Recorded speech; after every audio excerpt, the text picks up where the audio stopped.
আমরা এখন পাল্লা রোডে নেমে পড়েছি। এখন আমি যাচ্ছি শ্বশুর বাড়ি, আমার জ্যা শ্বশুরের নাতনির জন্মদিন।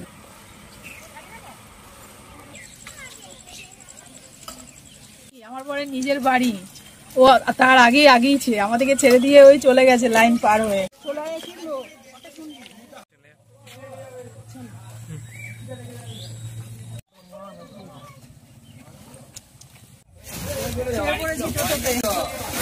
এখন আমরা মাছ পাল্লা যাবো।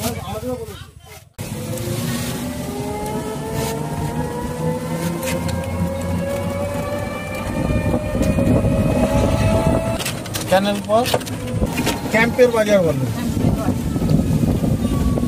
যেটি দোকান ছিল।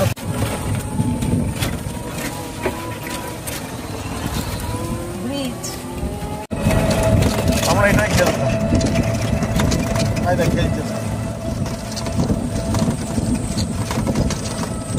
আমার জ্যা শ্বশুরের বাড়িতে চলে এসেছি। এ দেখো, এটা আমার আদি শ্বশুর বাড়ি। জামদো আর মামদো এই দুই মাঝে রয়েছে পাল্লা গ্রাম, মানে এই পাড়ার নাম হচ্ছে মাঝপাল্লা। এই দেখো, এটা হচ্ছে আঁশ ফল, বড় একটা আমার শ্বশুরবাড়ির সামনেই রয়েছে একটা গাছ, সেই গাছ থেকে এই আঁশ ফল পাড়া হচ্ছে। আমি কোনো দিন দেখিনি, এখন তোমরাও দেখো, অনেকেই হয়তো দেখোনি, অনেকেই হয়তো জানো। তো এইগুলো এখন পেরে, এগুলো কি বলো তো, ছোট লিচু।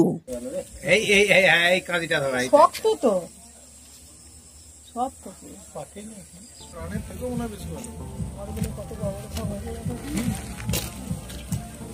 তাল গাছে তাল ধরে যায়।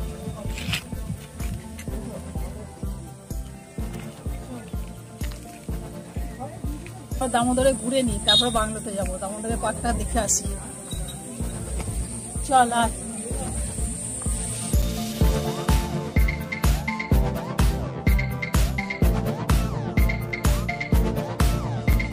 এখন আমরা হাঁটি হাঁটি পা করে বাংলোর দিকে যাচ্ছি। বাংলোতেই সবাই আছে।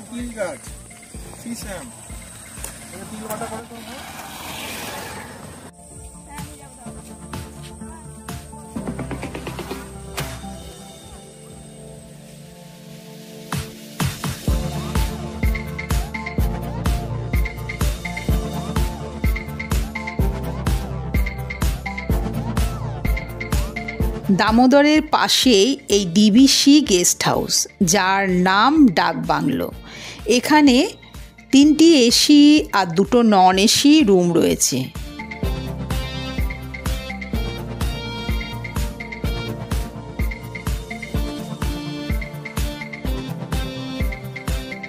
এই হচ্ছে আমাদের বার্থডে গার্ল মোহর।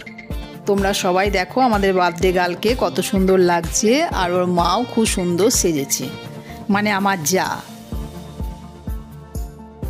এখন আমরা সন্ধ্যা স্ন্যাক্স আর সবার সাথে ফটো শ্যুট করতে ব্যস্ত হয়ে পড়লাম।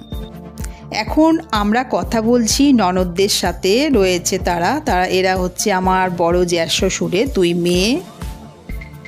রাতের খাবার খেতে বসে পড়েছি। আমার দেওরজি এত সুন্দর ব্যবস্থা করেছে, যেন মনে হচ্ছে মেয়ের জন্মদিন নয়, বিয়ে দিচ্ছে।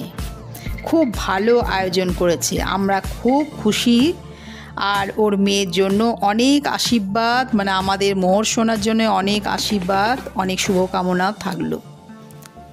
কথা বলতে বলতে রাতের খাওয়া দাওয়া প্রায় শেষের দিকে, শেষ হয়েই গেল। সবাই খুব ভালো থেকো। আর আমরা যে ফটোশ্যুট করলাম দেওর ননদ যা সবার সাথে, তাদের ফটোগুলো দিয়ে দিলাম, তোমরা দেখে নাও।